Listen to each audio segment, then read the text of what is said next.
I've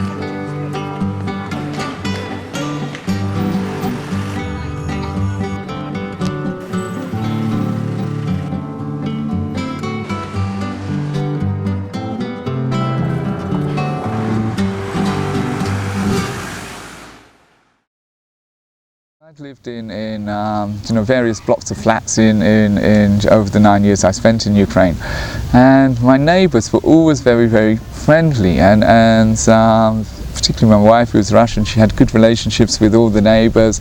They would invite us in, we would go to birthday parties, if we needed to borrow anything they'd lend us some things, and vice versa. I'd like to say there's a big difference here between Slavic culture and the experience I had in Central and Eastern Europe and culture here in Britain. When I was in Slovakia, my students would take me at the weekends to various towns around Slovakia, and they would always say hello to everyone. And I'd ask them, do you know these people? And they'd say, no, but we're just being polite.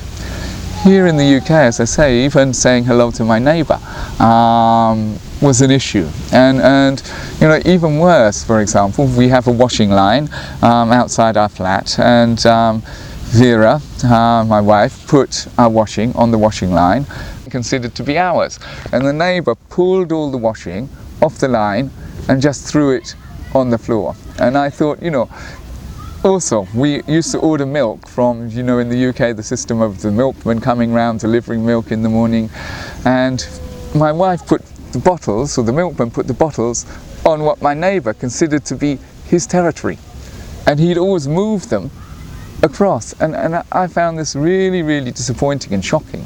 And my wife, who'd lived in Estonia and before that Russia all her life, just found it incomprehensible, didn't understand what's the problem with the position of the washing line, with the milk bottles.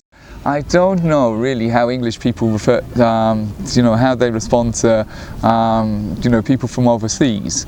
I mean, I do know that when I worked overseas, Slovakia, Poland, Estonia, Russia, Ukraine, most people made a fuss of me. Most people were happy to meet me, and most people were extremely welcoming.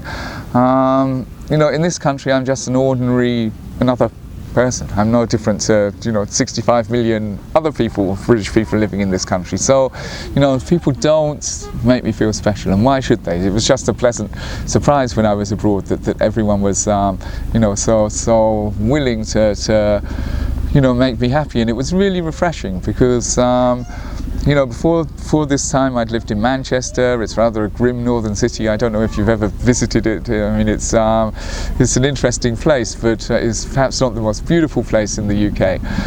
And to go to Central and Eastern Europe, and the people were much more open, the people were much more friendly, and actually it made me a better person, because I understood that there are different ways in which we can live our lives. I think one of the things in this country is the weather, to be honest with you.